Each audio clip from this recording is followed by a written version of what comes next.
మంచి కాపరి గొర్రెల కొరకు తన ప్రాణమును పెట్టును. చాలు, తలలు పైకి ఎత్తి చూడాలి. నేను గొర్రెలకు ఎలాంటి వాణ్ణి? మంచి కాపరిని. మంచి కాపరి తన గొర్రెల కొరకు ఏం చేశాడట? ప్రాణమును పెట్టును. మరి మన ప్రభు అయిన యేసుక్రీస్తుల వారు ఆయన ఎలాంటి వాడు? మనకి మంచి కాపరి. ఇంకొక మాట చెప్పాలి అని అంటే ఆయనే ప్రధాన కాపరి. హల్లెలూయా! ఆయనే మంచి కాపరి, ఆయనే ప్రధాన కాపరి. మరి గొర్రెల కొరకు ఏం పెట్టాడు ఆయన? ప్రాణం పెట్టాడు. లోకములో ఉన్న వారందరి కొరకు ఆయన ప్రాణమును అర్పించాడు. నా ప్రియ దేవుని బిడ్డలారా, దేవుని యొక్క సన్నిధానంలో మనము ఈ యొక్క లేఖన భాగనాన్ని చూచినప్పుడు యేసు ప్రభు బ్రతికి ఉండగానే చెప్పాడు. ఏమని? నేను గొర్రెలకు మంచి కాపరని. గొర్రెల కాపరు, మంచి కాపరి గొర్రెల కొరకు ఏం చేస్తాడు? ప్రాణం పెట్టాడు. ఇది ప్రభు అయిన యేసుక్రీస్తుల వారు నెరవేర్చుచూ వచ్చాడు. ఆమేన్. పెట్టాడా లేదా? ఆయన కలువరి శిలువలో నీ కొరకు, నా కొరకు, మన తరతరాల కొరకు ఆయన ఏం చేశాడు? మరణించాడు. ఆయన రక్తమును చిందించాడు. ఆ రక్తము చేత ప్రతి వాని యొక్క పాపముల నుండి ఆయన విడిపించుచూ వచ్చాడు. అందుకనే యేసయ్య మనకు ఎలాంటి వాడు అని అంటే ప్రధాన కాపరి, మంచి కాపరి అయి ఉన్న దేవుడు. దేవునికి మహిమ కలుగునుగాక. గట్టిగా చెప్పండి హల్లెలూయా. అందుకనే కీర్తనకారుడు దావీదు మహారాజు ఏమని పాడుకుంటాడు? యెహోవా నాకు కాపరి, నాకు ఏమి కలగదట? లేమి కలుగదు. వినాలి. అంటే దేవుడు కాపరిగా ఉంటే మన ప్రభువు మనకు కాపరిగా ఆయన మనతో కూడా నడిస్తే, ఆయన కాపరిగా మనలో నడిపించబడితే, కాపరిగా ఆయన మన వెన్నంటి నడిపించబడితే ఏముండదట? మనకు లేమి ఉండదు. అంటే లేమి అంటే కరువు అనేది ఉండదు, కొదువ అనేది ఉండదు. దేవునికి మహిమ కలుగును గాక. గట్టిగా చెప్పాలి, చేతులెత్తి బిగ్గరగా హల్లెలూయా. ప్రభు మనకు కాపరిగా ఉండాలని కోరుకున్నాడు ఆయన. కొన్ని కుటుంబాలకు కాపరిగా లేడు ఆయన. కొంతమంది వ్యక్తిగత జీవితాలలో కాపరిగా లేడు. ఎందుకని? ఆయన కాపరిగా ఉండాలని కోరుకున్నాడు. కాపరిగా ఉండుటకు, ప్రధాన కాపరిగా ఆయన మనతో కూడా నడుచుటకు పరలోకాన్ని విడిచిపెట్టి ఈ భూలోకానికి దిగి వచ్చిన దేవుడు. హల్లెలూయా. ఆయన ఎవరికి కాపరి? చెప్పాలి నోరు తెరిచి. గొర్రెలకా బర్రెలకా? గొర్రెలకే ఆయన మంచి కాపరి. గొర్రెలను మేపుచున్నటువంటి కాపరి ఏం చేస్తాడు? గొర్రెలను మంచి పచ్చిక బయల్లోనికి తీసుకొని వెళతాడు. ఎండిపోయినటువంటి ఎడారిలోకి తీసుకుని వెళ్తాడు గొర్రెలని కాపరి. తీసుకెళ్ళడు. ఎందుకని? ఆ గొర్రెలు మంచి ఆహారము తినాలి.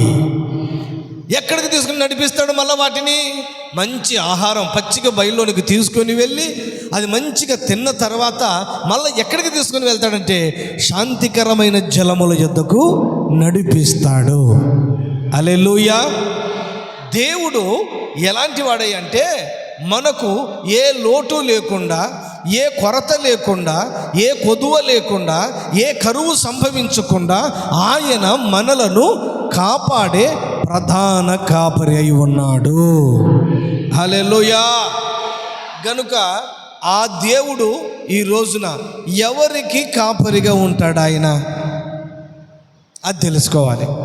ఎవరికి కాపరిగా ఉంటాడు? నేను గొర్రెలకు మంచి కాపరిని అన్నాడు. అది అందరికీ వర్తిస్తుంది. కానీ దేవుని సన్నిధానములో కొంతమంది జీవితాలలో దేవుడు కాపరిగా లేనట్లుగా మనము చూస్తాం.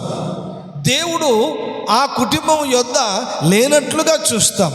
ఆ కుటుంబ విషయాలలో పట్టించుకోనట్లుగా మనము చూస్తాం. ఎందుకని అంటే ఆ కుటుంబంలో దేవునికి స్థానం ఇవ్వలేదు. వినాలి, ఎవరికి స్థానం ఇవ్వలేదు? దేవునికి స్థానం ఇవ్వలేదు. దేవుని కార్యాలకు స్థానం ఇవ్వలేదు. బాగా గమనించండి.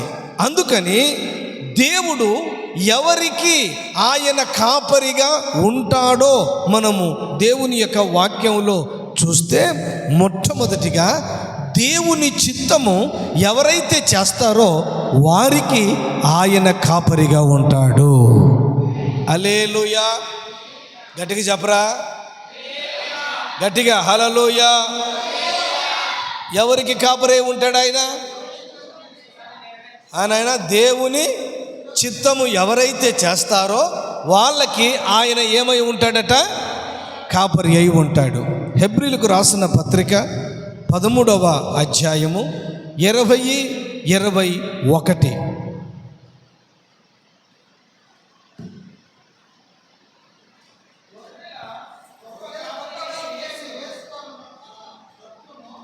బాగా చదవండి బిగ్గరగా.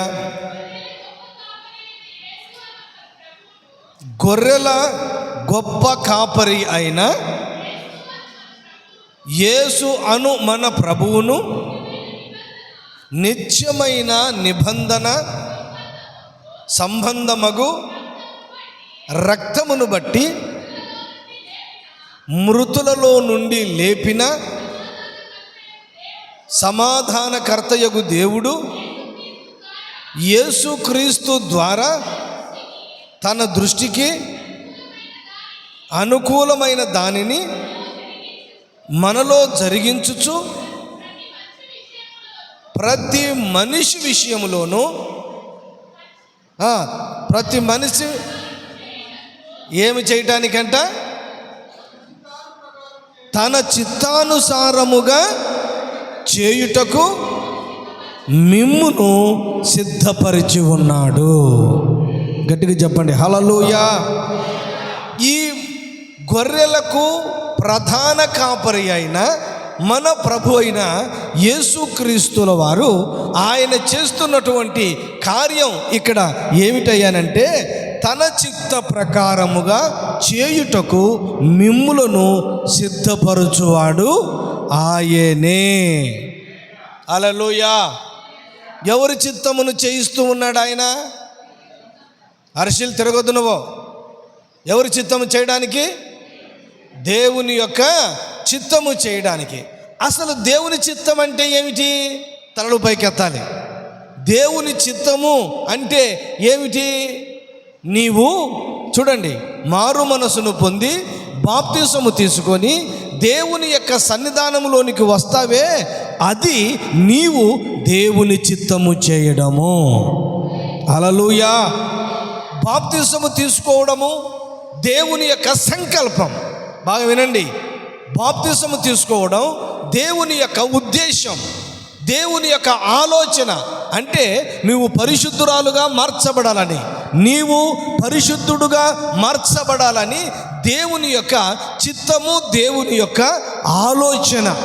అందుకనే మీరు గమనించండి, బాప్తిసం ఇచ్చు యోహాను గారు యొర్దాను నదిలో ఆయన అందరికీ కూడా బాప్తిసాలు ఇస్తూ వచ్చాడు.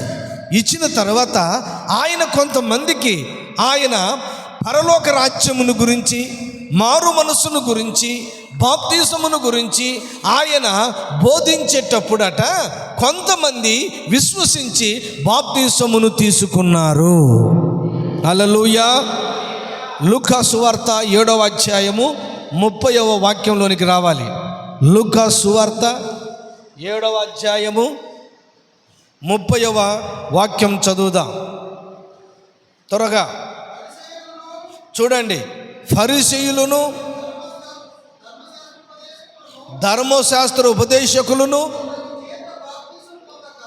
అతని చేత బాప్తిసమును పొందక తమ విషయమైన దేవుని యొక్క సంకల్పమును నిరాకరించిరి. కాబట్టి ఈ తరము మనుషులను చాలు. ఇక్కడ మీరు గమనించాలి, బాప్తిసము తీసుకొనుకోకుండా, మారు మనసును పొందకుండా, దేవుని సన్నిధానములో తెలిసినా, బాగా వినండి, దేవుని యొక్క ఉద్దేశం ఏమిటో తెలిసినా, దేవుని సంకల్పము ఏమిటో నువ్వు ఎరిగి ఉండి కూడా బాప్తిసము తీసుకొనకపోతే నువ్వు ఎవరి సంకల్పాన్ని నిరాకరించావు? దేవుని యొక్క సంకల్పమును నిరాకరించారు. ఈ నిరాకరించింది ఎవరు? శాస్త్రులు, ఫరిసీయులు, ధర్మశాస్త్రోపదేశకులు. ఏమి నిరాకరించారు వాళ్ళు అని అంటే, బాప్తిసం ఇస్తున్నటువంటి యోహాను గారు ఉన్నారు కదా, పరలోక రాజ్యాన్ని గురించి చెప్పాడు. దేవుని రాజ్యం సమీపిస్తూ ఉన్నది, ఆయన రాజ్యానికి సిద్ధపరచబడండి, మారు మనసును పొందండి, మారు మనసును పొందని ఇదిగో ఫలములు కాయని ప్రతి చెట్టు వేరున గొడ్డలి ఉంచబడి ఉన్నది అని చెప్పి చాలా ఖండితంగా చెబుతూ వచ్చాడు ఆయన. Praise the Lord. గట్టిగా చెప్పండి హల్లెలూయా. బాప్తిసం ఇచ్చి యోహాను గారు ఒక ప్రవక్త అండి. ఆయన ఎవరండి? ఆయన ప్రవక్త. ఈ ప్రవక్త ఎవరికి జడియడు, ఎవరికి భయపడడు. ఎందుకనంటే దేవుని యొక్క సన్నిధానములో దేవుడు తనకు ఏదైతే బోధించాడో, ఏదైతే చెప్పాడో అది ఖరాఖండిగా చెప్పగలిగినటువంటి వాడు. ఆమేన్, హల్లెలూయా. అసలు యోహాను తలను ఎందుకు నరకవలసిన పరిస్థితి వచ్చింది?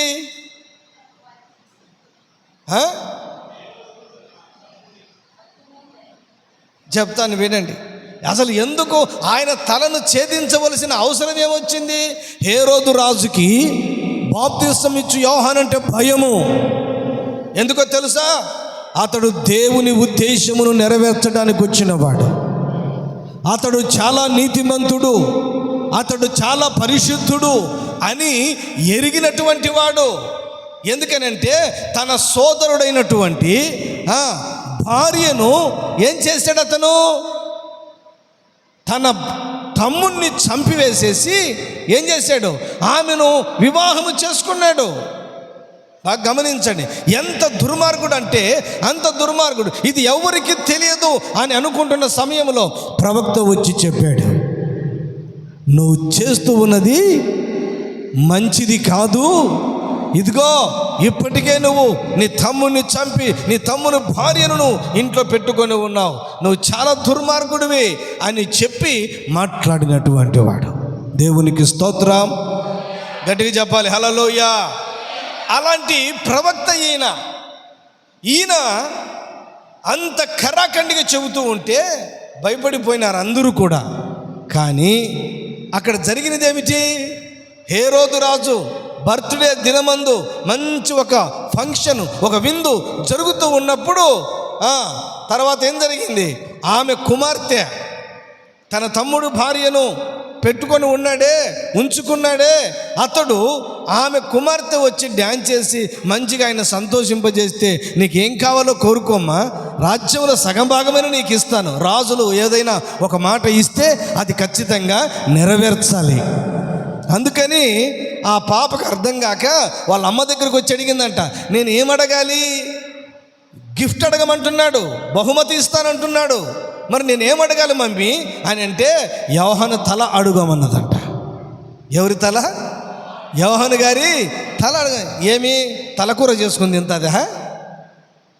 చెప్పండి, ఏమన్నా పనికి వస్తుందా? కారణం ఏంటంటే హేరోదు చేసిన పాపాన్ని గద్దించి చెప్పినవాడు.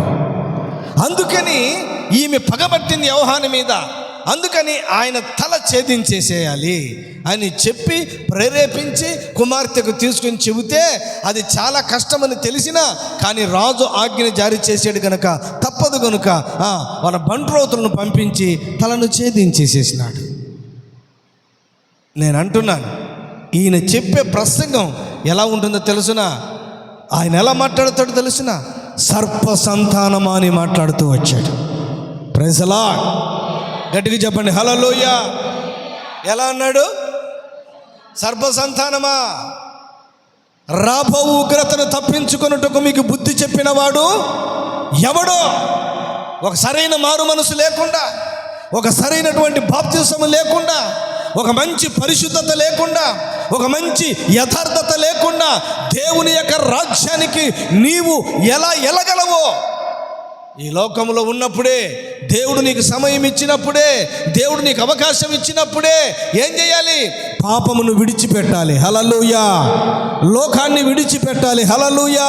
లోక కార్యాలను విడిచిపెట్టాలి. దేవునికి మహిమ కలుగునుగాక. లోక స్నేహితులను విడిచిపెట్టాలి. పాత అలవాట్లు మరిచిపోవాలి. దేవుని కొరకు నవనూతనమైన జీవితాన్ని, నవనూతనమైన నూతన మారు మనస్సు పొంది ఆయన పోలికలోనికి మార్చబడుటకు దేవుని సన్నిధానంలో నీవు నిలిచి ఉండాలి. ఆమేన్. అందుకని నా ప్రియమైన దేవుని బిడ్డలారా, దేవుని యొక్క సన్నిధానంలో ఇక్కడ ఉన్న జనులందరూ కూడా ఏం చేశారట? దేవుని సంకల్పాన్ని, దేవుని యొక్క చిత్తమును, దేవుని యొక్క ఉద్దేశాన్ని ఏం చేస్తూ వచ్చారంటే నిరాకరించారట. అంటే దేవుని చిత్తము నిరాకరించారు, దేవుని సంకల్పము తృణీకరించారు. అంటే ఇప్పుడు నువ్వు మారు మనసును పొందడం, బాప్తిసం తీసుకోవడం, దేవుని మందిరానికి రావడం, ఇది ఎవరి చిత్తము? గట్టిగా చెప్పరే. దేవుని చిత్తమా కాదా? నా కర్మగాలి నేను బాప్తిసం పొందని అనుకుంటున్నావా? కాదు కాదు. నీవు దేవుని చిత్తమును నెరవేర్చడానికి వచ్చావు. దేవుని ఆలోచనలు నెరవేర్చడానికి నువ్వు వచ్చావు. దేవుని రాజ్యానికి సిద్ధపరచబడడానికి ఇక్కడికి వచ్చావు. దేవుని యొక్క రాజ్యానికి పరిశుద్ధపరచబడడానికి ఇక్కడ నిలిచి ఉంటూ ఉన్నావు. హల్లెలూయా. బాప్తిసం అనేది ఊరకనే కాదు. చూస్తున్నావా? బాప్తిసం అనేది ఊరిక కాదు. ఏదో బాప్తిసం తీసుకొని మన కార్యాలు మనం చేసుకుంటే వెళ్ళిపోదాం అని అనుకుంటే కుదరదు. పరిశుద్ధపరచబడాలి. దినదినము మన జీవితాన్ని ప్రభు సన్నిధానంలో మార్పు కలుగు చేసుకుంటూ అనుగ్రహించబడుతూ రావాలి. హల్లెలూయా. వాళ్ళు బాప్తిసం తీసుకున్నారు, నేను బాప్తిసం తీసుకున్నానంటే కుదరదు. దేవునికి మహిమ కలుగునుగాక. హల్లెలూయా. దేవుని చిత్తం ఏంటో తెలుసునా? దేవుని ఆలోచన ఏమిటో తెలుసునా? బాగా వినండి.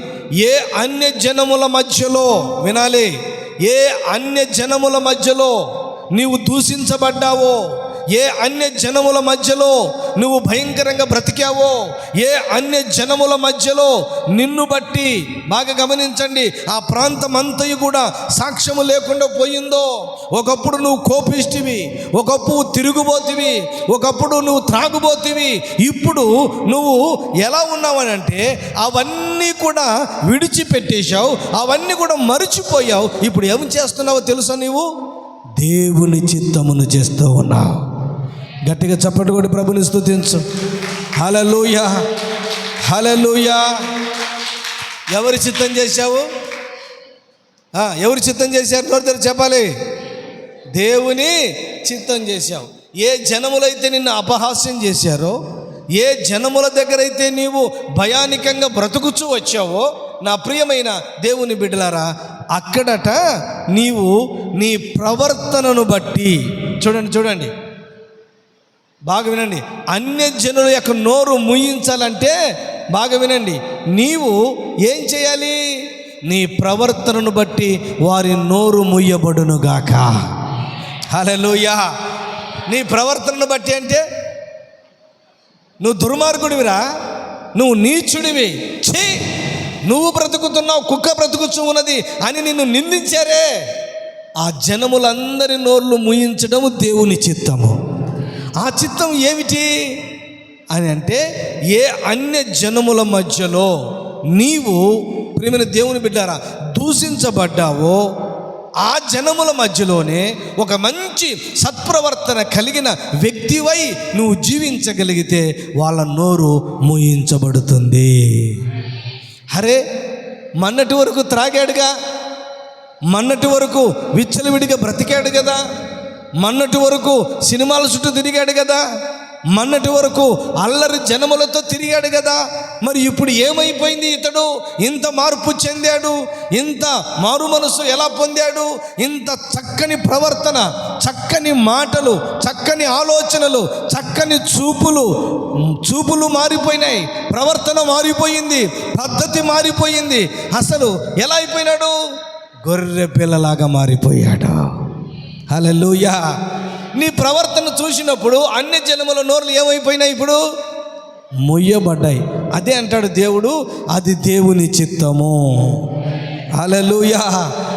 అది దేవుని చిత్తం. పేతురు రాసినటువంటి మొదటి పత్రికలో 2వ అధ్యాయంలో 12వ వాక్యంలో ఆ మాట రాయబడి ఉన్నది. నా ప్రియమైన దేవుని బిడ్డలారా, ఏ అన్య జనముల దగ్గర అయితే నువ్వు దూషించబడ్డావో ఆ జనముల యొక్క నోరు ముయించాలంటే నీ ప్రవర్తన ద్వారా దేవుని చిత్తమును నెరవేర్చుదువుగాక.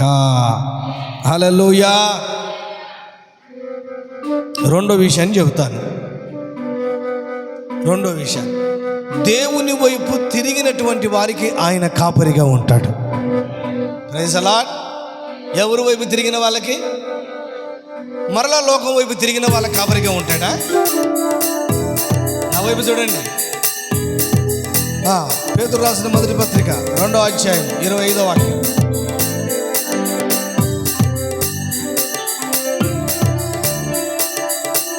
మీరు గొర్రెల వలె ఏమైపోయినారట? దారి తప్పిపోతుంది. కానీ ఇప్పుడు మీ ఆత్మలకు కాపరియును అధ్యక్షుడునైన ఆయన వైపు మళ్ళీ ఉన్నారు. చాలు, తనలో పైకి ఎత్తాలి. ఎవరికయ్యా మీరు కాపరిగా ఉంటారు అని అంటే, నా వైపు ఎవరైతే తిరిగారో, నా వైపు ఎవరైతే మళ్ళించబడుతూ వచ్చారో వాళ్ళకి నేను ఏమై ఉన్నాను? కాపరి అయి ఉన్నాను. దేవునికి మహిమ కలుగును గాక. గట్టిగా చెప్పండి హల్లెలూయా. దారి తప్పిన నన్నును నీవు వెదకి వచ్చి రక్షించితివి. దారి తప్పిన నన్నును నీవు వెదకి వచ్చి రక్షించితివి. నిత్య జీవము పడాలి చప్పట్లో. నిత్య జీవము చప్పట్లు పడాలి.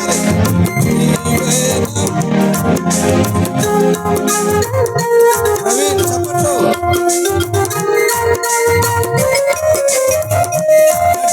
నీవే నా మంచి కాపరి, నీవే నా మంచి కాపరి. ఓ ప్రభువా, ఓ ప్రభువా, నీవే నా మంచి కాపరి, నీవే నా మంచి కాపరి. Praise the Lord. గట్టిగా చెప్పండి హల్లెలూయా. గట్టిగా చెప్పండి హల్లెలూయా. ఒకప్పుడంటే దారి తప్పిపోయావు, ఒకప్పుడంటే దేవుని సన్నిధిలో నుంచి తప్పిపోయావు. కొంతమంది చెప్పే మాట ఏంటంటే, కొన్ని గొర్రెలు అన్నీ మేస్తూనే ఉన్నాయా, ఒక గొర్రె వెళ్ళిపోయి, బాగా వినండి, గన్నేరు పప్పు తినిందట. ఏ పప్పు? సచ్చి ఊరుకుండిపోయినాయి. ఒక గొర్రె తినేటప్పుడు ఇంకో గొర్రెని ఆలోచన చేయాలిగా. ఈ పప్పు తింటే, ఈ గన్నేరు చెట్టును తినేస్తే నేనేమైపోతాను, చనిపోతాను అని తెలుసుకోవాలి కదా. తెలుసుకోలే. ఆ గొర్రె తినిందని మిగతా గొర్రెలు కూడా తిన్నాయి. అందుకని ఏమైపోయినాయి? చనిపోయినాయి. మీరు చూస్తూనే ఉంటారు, ట్రైన్ వస్తూనే ఉంది, ఒక గొర్రె వెళ్ళిపోయి ముందు పడేసింది. అది ఎప్పుడైతే దాని కింద పడిందో మిగతా గొర్రెలను ఆగాలగా, ఆగవు. ఇవి కూడా వెళ్ళి ఏమైపోయినాయి? దూరిపోయినాయి అంతే. బాగా గమనించండి. అందుకని మీరు ఎలా తప్పిపోయారు అని అంటే, కొన్ని గొర్రెలట ఊరికనే తప్పిపోలా. నా ప్రియమైనటువంటి దేవుని బిడ్డలారా, వాళ్ళను చూసి వీళ్ళను చూసి ఏమైపోయినాయి? గన్నెరపప్పు తిన్నాయి. ఆ గొర్రె వెళ్ళి ఏం తినింది? గన్నెరపప్పు తినింది. నేను కూడా ఏం చేయాలి? ఆ పప్పే తినాలి అని అనుకున్నది. చివరికి ఏమైపోయింది? అది చనిపోయింది. ప్రియమైన దేవుని బిడ్డలారా, బాగా గమనించండి. అరే, పాత స్నేహితులు కలుస్తారు. ఏది? దేవుని నమ్ముకున్న తర్వాత కొత్త పిక్చర్ వచ్చిందిరా, మంచి సినిమా వచ్చిందిరా, పద అని చెప్పి తీసుకొని వెళతారు. చాలా మంచి బ్రాండ్ వచ్చిందని చెబుతారు. తినడానికి, తాగడానికి, చూసేదానికి. బాగా వినండి, ఇవి గన్నెరపప్పు తినేటివి. కనుక నువ్వు అక్కడికి వెళ్ళావనుకో, నీ జీవితం అయిపో. బాగా గమనించండి. అందుకని దేవుని యొక్క సన్నిధానంలో నువ్వు ఎలా ఉండాలి? ఒకప్పుడు నువ్వు దారి తప్పిపోయినావే, మరలా దేవుడు కనికరించి, దేవుడు కృప చూపించి, దేవుడు తన ప్రేమ వాత్సల్యతో ఆయన దగ్గరికి నిన్ను చేర్చుకున్నాడు. గట్టిగా చెప్పండి, హల్లెలూయా, హల్లెలూయా, హల్లెలూయా. ఏమండి, దేవుని యొక్క సన్నిధానంలో ఈ రోజున నువ్వు ఏం చేయాలి? కొంతమంది చెప్పే మాట, నా ఎంతట నేను చేసింది కాదన్న ఈ పాపము, నా ఎంతట నేను ఇది ముందుకెళ్ళి చేసింది కాదు. వాళ్ళు నన్ను బలవంతం చేశారు, వాళ్ళు ప్రోద్బలం చేశారు, అందుకని ఏం చేశాను? నేను పాపమును చేశాను. దేవుడు నిన్ను నియమించుకున్నది ఎందుకోసం? దారి తప్పి తిరగడానికి కాదు, దారి తప్పిన ప్రజలను దేవుని మార్గములో నడిపించడానికి. గట్టి కొట్టాలి, హల్లెలూయా. దారి తప్పిపోయిన ప్రజలు, దారి తొలగిపోయిన ప్రజలు, నిజమైన దేవుని ఎరగని ప్రజలు, సత్యమైన దేవుని ఎరగని ప్రజలు, సత్య మార్గములో నడిపించబడక వారికి ఇష్టం వచ్చినట్లుగా నడిపించబడుతూ జీవిస్తూ ఉన్నారే, అలాంటి ప్రజలను రక్షించాల్సిన వ్యక్తివి నువ్వు పాడైపోయి వాళ్ళను పాడు చేసి నీ జీవితం అంతా కూడా సర్వనాశనం చేసుకోవద్దు. అదే దేవుడు అంటున్నాడు, నా వైపు ఎవరైతే తిరిగారో, నా వైపు ఎవరైతే మళ్ళీ ఉన్నారో, నేను వారికి కాపరి అయి ఉన్నాను. దేవునికి మహిమ కలుగును గాక. గట్టిగా చెప్దాం, హల్లెలూయా, హల్లెలూయా. కుటుంబానికి రావలసిన దీవెనలు, కుటుంబానికి రావలసిన ఆశీర్వాదాలు, కుటుంబాన్ని పొందుకొనవలసిన ప్రతిఫలాలు ఇవన్నీ కూడా ఏమైపోతూ వచ్చాయి? తొలగించబడుతూ వచ్చాయి. దేనివల్ల? నువ్వు మార్గము తప్పి తిరగడం వల్ల. గనుక ఈరోజైనా నీ మార్గమును సరి చేసుకుందువుగాక. గట్టిగా చెప్పండి, హల్లెలూయా, హల్లెలూయా. ఇంకా కొంతమంది మూఢనమ్మకాలు, దారి తొలగిపోయినటువంటి వారు, దారి తప్పిపోయినటువంటి వారు, మూఢనమ్మకాలు. తెల్లవారిని వెంటనే కూతురు మాకం చూడాలి నిద్ర లేచి, అప్పుడు కానీ ఇలా కలిసి రాదు. కొంతమందికి, అమ్మాయి, చిన్నమ్మాయి, నువ్వు లేచి నాకు ఎదురుగా కనబడు, నిద్ర లేపుకొని మరి చిన్న పాపను చూడాలి, నిద్ర లేపుకొని పెద్ద కొడుకుని చూడాలి. ఇవన్నీ ఏ నమ్మకాలు చెప్పాలి? ఏం తొలగిపోయినారు ఇప్పుడు వీళ్ళు? దారిని తొలగిపోయినారు. ప్రభు అంటాడు, నా వైపు మరలినటువంటి వారికి నేను కాపరినై ఉన్నాను. దేవునికి మహిమ కలుగునుగాక. గట్టిగా చెప్పండి, హల్లెలూయా. ఆ పక్కింటోళ్ళు ఎదురుకు వస్తే వీళ్ళకు బాగుంటుంది, ఎదురింటోళ్ళు ఎదురుకు వస్తే బాగుంటుంది, ఇంట్లో భార్య ఎదురుకు వస్తే మాత్రం బాగుండదు. అర్థమవుతుందా? ఏమైపోయినవి? దారి తొలగిపోయినటువంటి విధానాలు. అందుకని దేవుని యొక్క సన్నిధానంలో మనం ఏం చేయాలి? ప్రభు సన్నిధానంలో దారి తప్పిన వారుగా ఉండకూడదు. మనము దారి తొలగిన వారిని దారిలో నడిపించేవారుగా మార్చబడదము గాక. మనము చక్కని మార్గంలో నడిపించబడాలి. మనతో ఉన్న వారిని కూడా ఏం చేయాలి? నడిపించాలి. వాళ్ళకేమో పరిశుద్ధత తెలియదు, వాళ్ళకేమో పవిత్రత తెలియదు, వాళ్ళకేమో యేసయ్య అంటే తెలియదు. అలాంటి వారికి నువ్వు ఏం నేర్పించాలి? యేసయ్యను గురించినటువంటి మాటలు నేర్పించాలి. పరిశుద్ధత ఎలా బ్రతకాలో నేర్పించాలి. నీతిమంతులుగా ఎలా జీవించాలో ఇది నేర్పించాలి. అది నువ్వు చేయాలి. కానీ దేవుడు నిన్ను చీకటిలో నుంచి వెలుగులోనికి ఎందుకు నడిపించాడు? వెలుగుమలమైనటువంటి యేసయ్య దగ్గరికి నడిపించాలి అని. దేవునికి మహిమ కలుగునుగాక.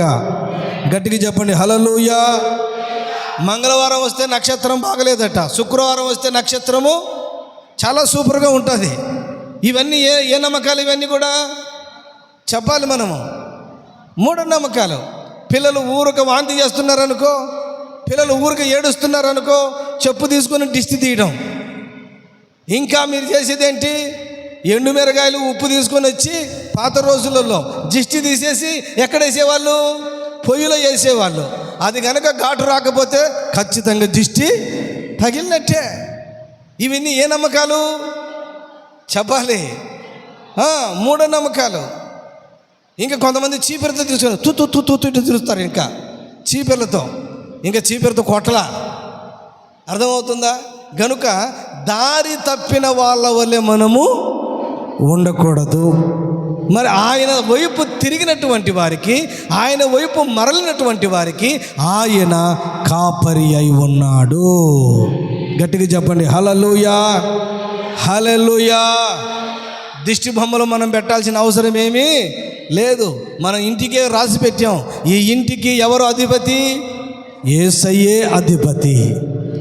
దేవునికి మహిమ కలుగునుగాక. ఈ ఇంటికి యజమానుడు ఎవరు? యేసయ్యే యజమానుడు. గనుక నా ప్రియమైనటువంటి దేవుని బిడ్డలారా, యేసు ప్రభు చెప్పాడు కదా, నేను గొర్రెలకు ఎలాంటి కాపరిని? మంచి కాపరి. ఎవరికి ఆయన కాపరిగా ఉంటాడు? నెంబర్ 1 పాయింట్ ఏంటి? దేవుని చిత్తము చేసేవారికి ఆయన కాపరిగా ఉంటాడు. రెండవదిగా, ఆయన వైపు ఎవరైతే మళ్ళీ ఉన్నారో వారికి ఆయన కాపరిగా ఉన్నాడు. మూడవదిగా అదేంటో తెలుసునా నా ప్రియ దేవుని బిడ్డలారా? వాక్యము పట్ల ఎవరైతే ఆసక్తి కలిగి ఉన్నారో ఆయన వారికి కాపరిగా ఉంటాడు. హల్లెలూయా.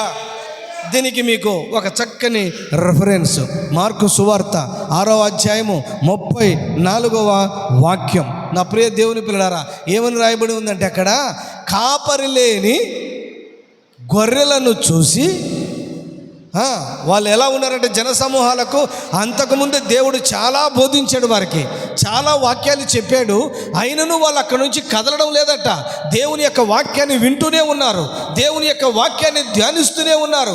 యేసు ప్రభుతో చూసి, అయ్యా ఇంకా మాకు బోధించండి, ఇంకా మీరు మాతో మాట్లాడండి అని దేవుని యొక్క వాక్యాన్ని గురించి ఆసక్తితో మాట్లాడుతూ ఉన్నారు వాళ్ళు.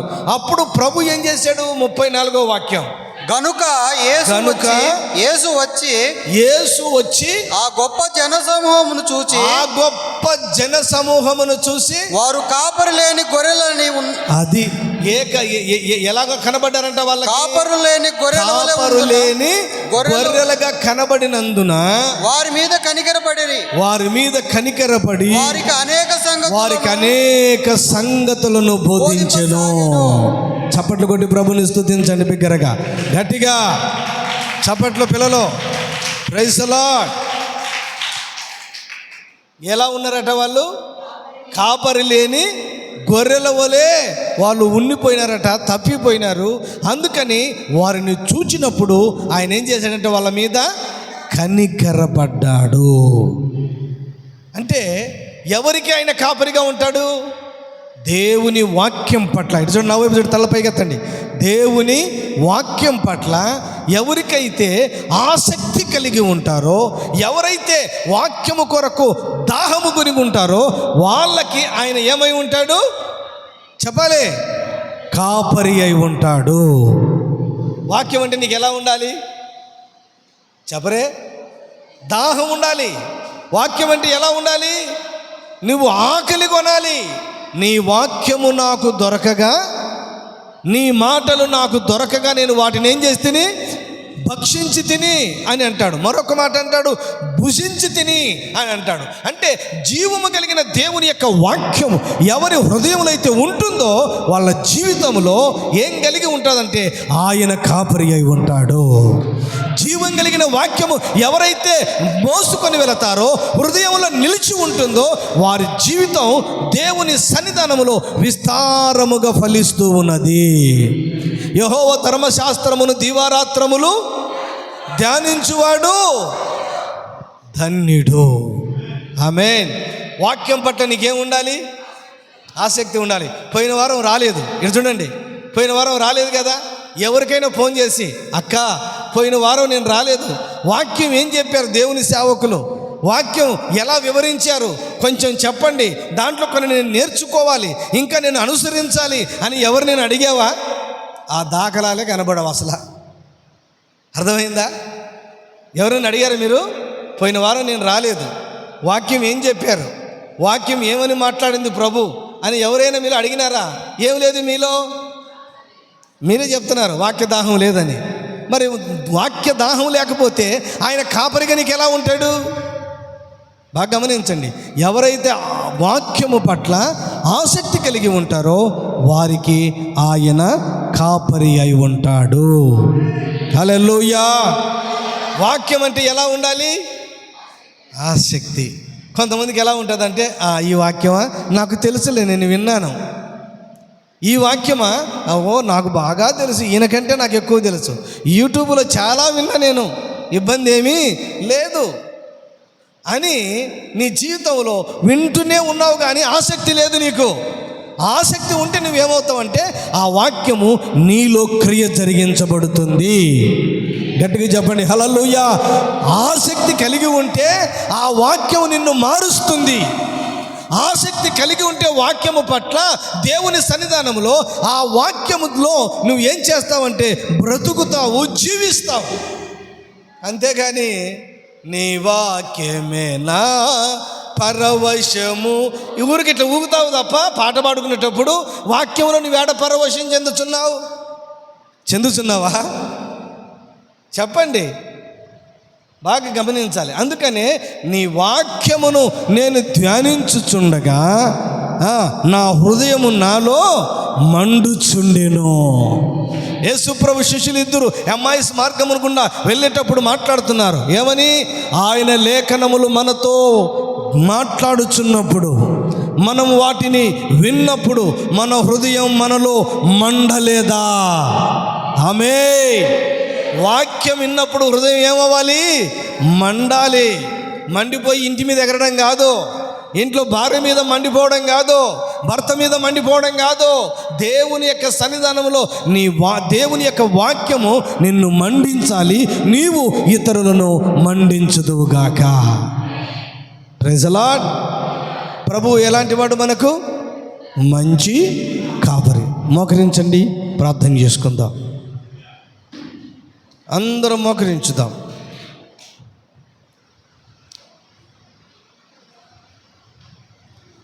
త్వరగా ఎంతసేపు మోకరిస్తారా?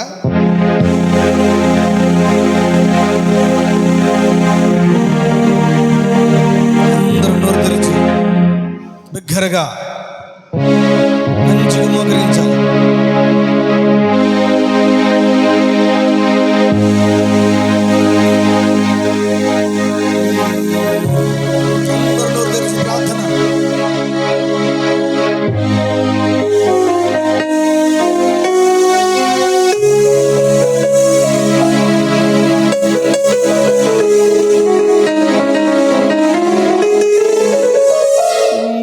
నీవే నా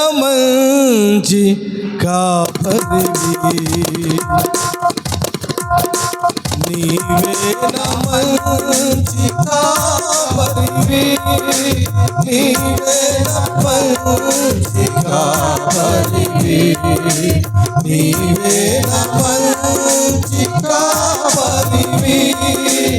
ఓ ప్రభువా, ఓ ప్రభువా, నీవే నా మంచి కాపరివి, నీవే నా మంచి కాపరివి.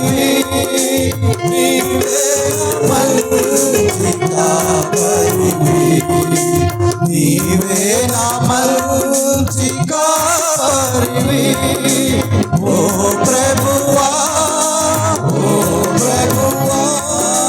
నీవే నా మంచి కాపరివి నీవే నా మంచి కాపరివి నీవే నా మంచి కాపరివి నీవే నా మంచి కాపరివి నీవు ప్రేమించిన గొర్రెలన్నిటినీ ఎల్లప్పుడూ విడువగా నీవు ప్రేమించిన గొర్రెలన్నిటినీ ఎల్లప్పుడూ విడువగా అంతము వరకు కాపాడు దేవా అంతము వరకు కాపాడు దేవా నీవే నా మంచి కాపరివి నీవే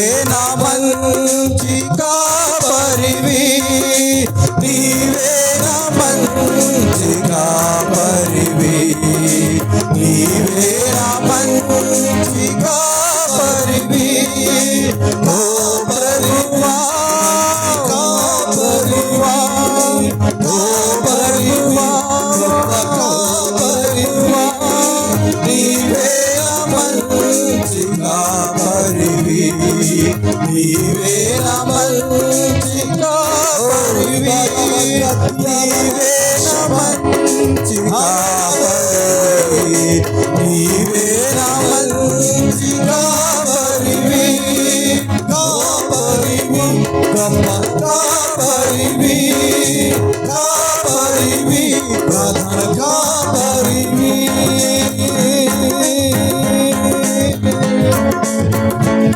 అందరం కూడా ప్రార్థన చేసుకుందాం. ప్రార్థన.